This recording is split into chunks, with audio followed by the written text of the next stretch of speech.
Welcome to our study this week of Exodus chapter 5, verses 1 through 9, and then verse 22 through Exodus chapter 6, verse 8. My name is Scott Rainey. I serve with the Church of the Nazarene in the area of Nazarene Discipleship International. This adult Sunday school video lesson is provided in collaboration between the Foundry Publishing and NDI. The Sunday school lesson is intended to support the local church's efforts to make disciples who make disciples.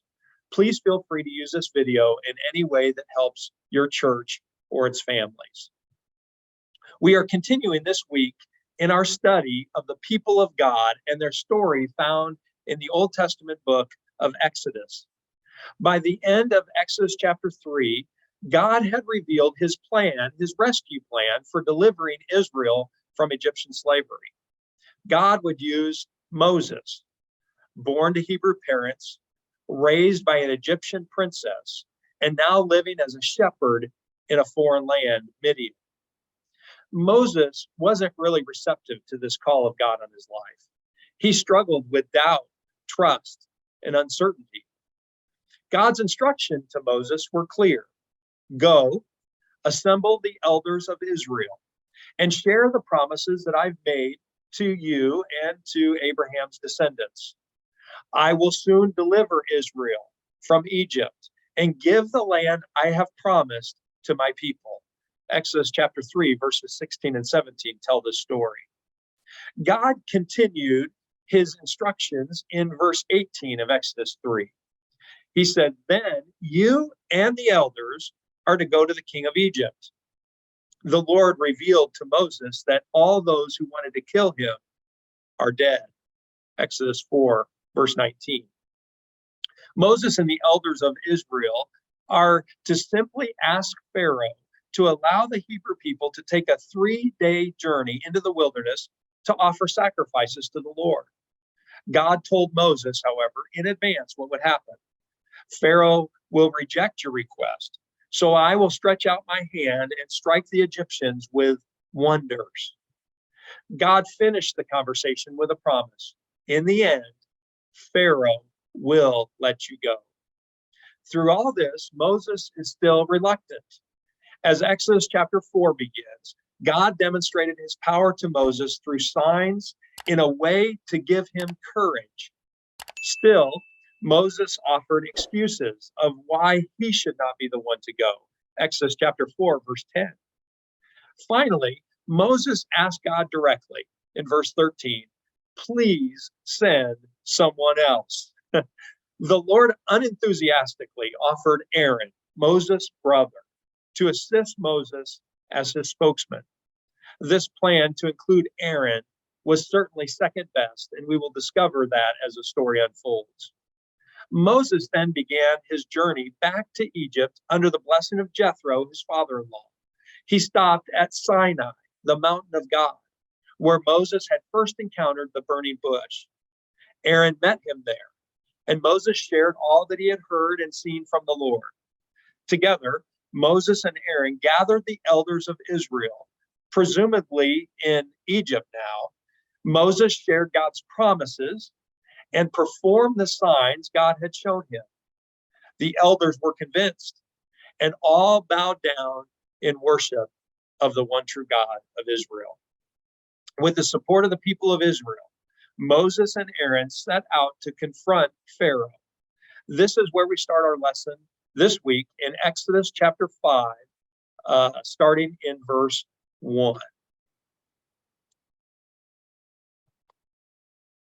Afterward, Moses and Aaron went to Pharaoh and said, this is what the Lord, the God of Israel, says. Let my people go so that they may hold a festival to me in the wilderness. Pharaoh said, who is the Lord that I should obey him and let Israel go? I don't know the Lord, and I will not let Israel go. Then they said, the God of the Hebrews has met with us. Now let us take a 3-day journey into the wilderness to offer sacrifices to the Lord our God, or he may strike us with plagues or with a sword. But the king of Egypt said, Moses and Aaron, why are you taking the people away from their labor? Get back to work. Then Pharaoh said, "Look, the people of the land are now numerous, and you are stopping them from working." That same day, Pharaoh gave this order to the slave drivers and overseers in charge of the people: "You are no longer to supply the people with straw for making bricks. Let them go and gather their own straw, but require them to make the same number of bricks as before. Don't reduce the quota. They are lazy. That is why they are crying out, 'Let us go and sacrifice to our God.' Make the work harder for the people so that they keep working and pay no attention to lies." Then skipping down to verse 22. Moses returned to the Lord and said, "Why, Lord? Why have you brought this trouble on this people? Is this why you sent me? Ever since I went to Pharaoh to speak your name, he has brought trouble on this people, and you have not rescued your people at all." Then the Lord said to Moses, "Now you will see what I will do to Pharaoh because of my mighty hand. He will let them go. Because of my mighty hand, he will drive them out of his country." God also said to Moses, "I am the Lord. I appeared to Abraham, to Isaac, and to Jacob as Almighty God. But by my name, the Lord, I did not make myself fully known to them. I also established my covenant with them to give them the land of Canaan where they resided as foreigners. Moreover, I have heard the groaning of the Israelites, whom the Egyptians are enslaving, and I have remembered my covenant. Therefore, say to the Israelites, I am the Lord, and I will bring you out from under the yoke of the Egyptians. I will free you from being slaves to them, and I will redeem you with an outstretched arm and with mighty acts of judgment. I will take you as my own people, and I will be your God. Then you will know that I am the Lord your God, who brought you out from under the yoke of the Egyptians. And I will bring you to the land I swore with uplifted hand to give to Abraham, to Isaac, and to Jacob.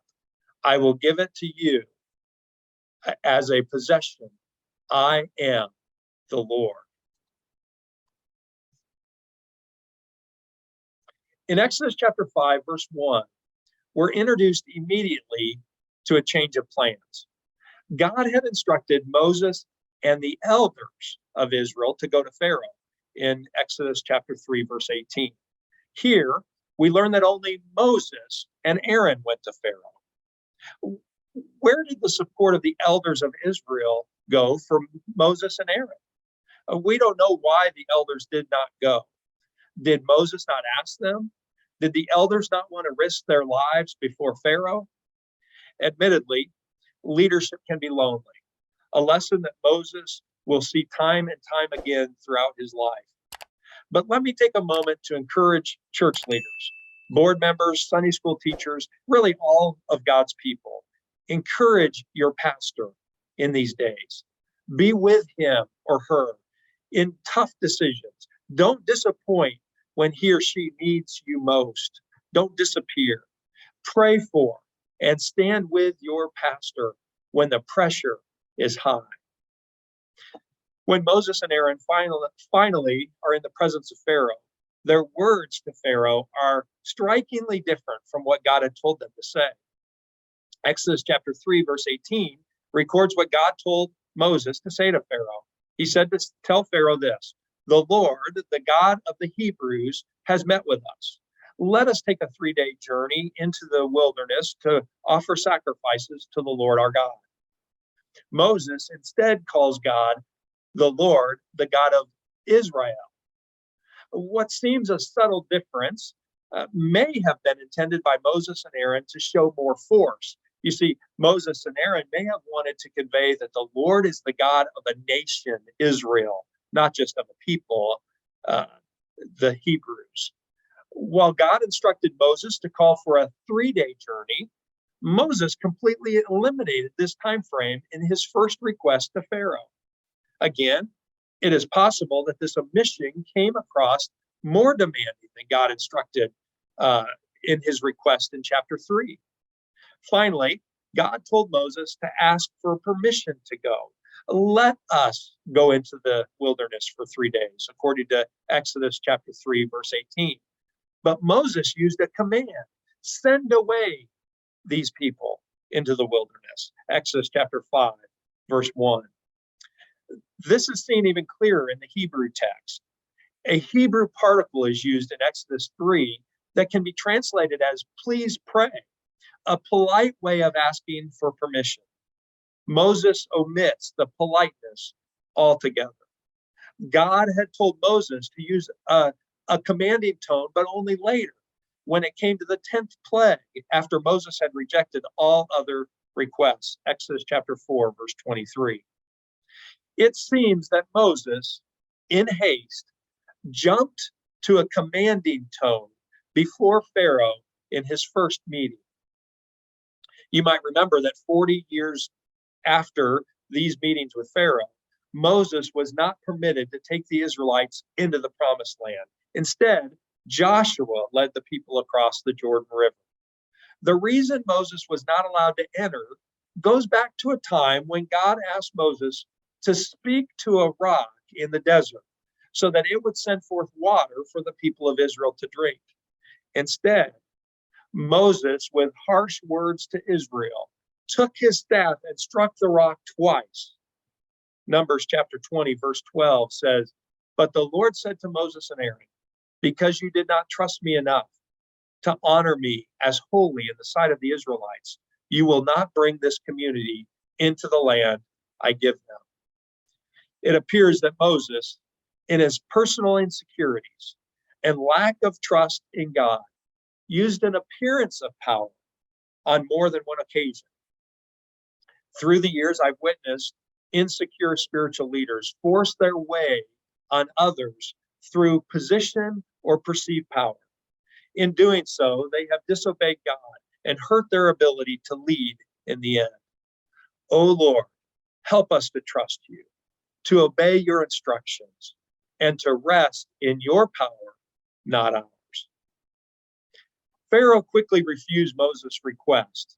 Pharaoh's response was likely harsh and dismissive when he said, who is the Lord that I should obey him and let Israel go? Exodus chapter 5, verse 2. It is also a true statement. This Pharaoh did not know, he had not met the God of Israel. Interestingly, Moses tried his request to Pharaoh again in Exodus chapter 5, verse 3. This time, however, he asked Moses in a polite and respectful way, just as the Lord had instructed him in Exodus 3:18. In the second request, Moses referred to the Lord of the Hebrews, mentioned a 3-day time frame, and said, please. Even still, Moses added a little twist at the end that God had not said. Moses said, if we don't go offer sacrifices, God may strike us with plagues or with a sword. Either way, Moses made clear that Pharaoh's options were simple: 3 days with no slaves or no slaves at all. Pharaoh not only rejected this request, but this time he oppressed Israel even more. Instead of a 3-day break from their labor and a chance to worship their God, the Hebrews were given more and harder labor. In Pharaoh's mind, oppressive measures will divert all thoughts Israel may have of following Moses and Aaron.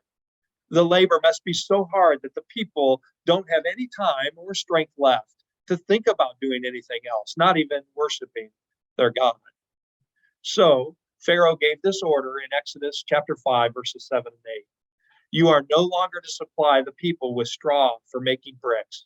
Let them go and gather their own straw, but require them to make the same number of bricks as before. Don't reduce the quota. This impossible task made life even worse for the Israelites. The Hebrews, in desperation, turned against Moses.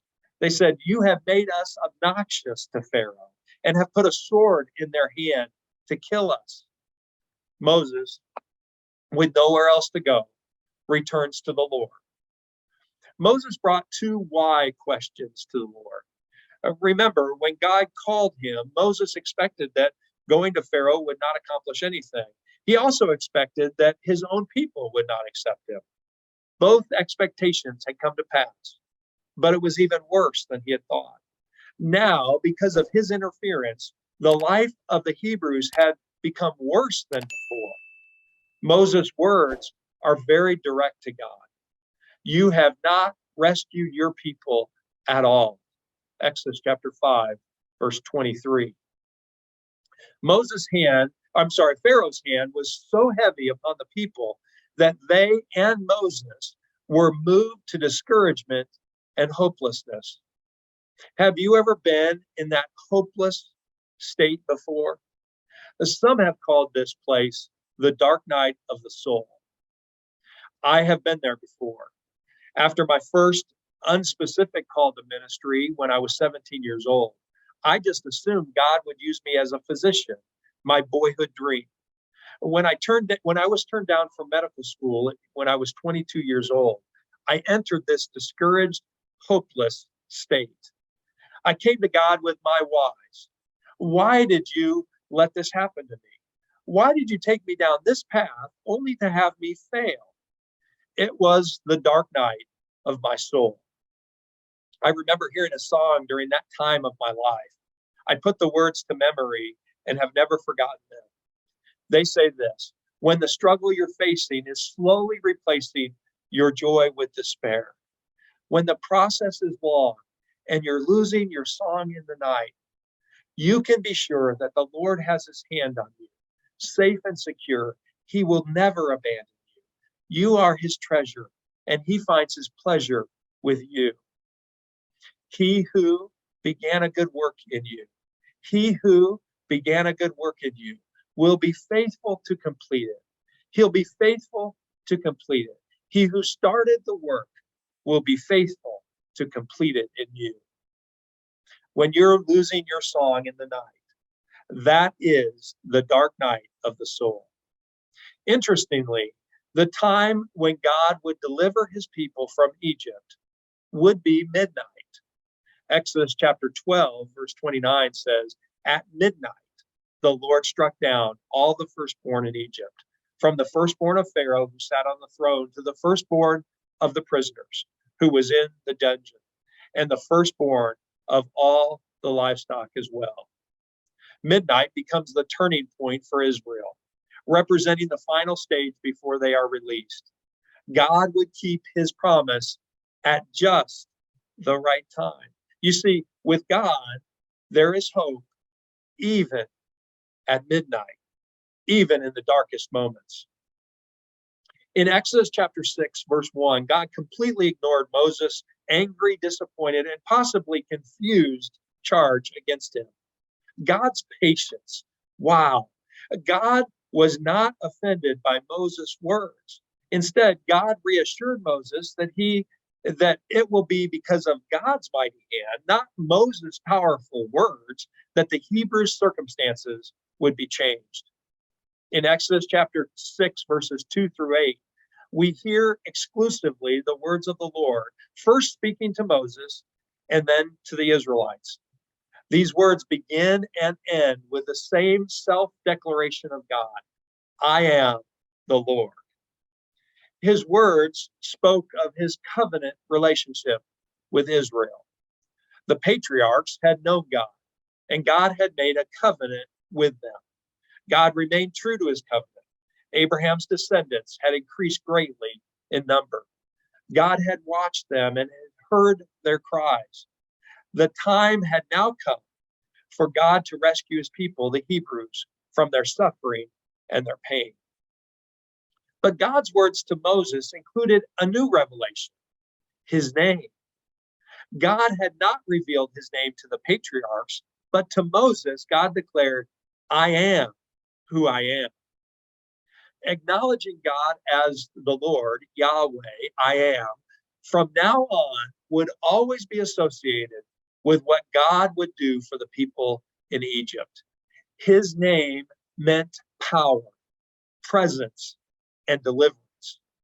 Because of who God is, that is the Lord, Yahweh, God would act on behalf of his people. He would redeem his people Exodus chapter 6, verse 6.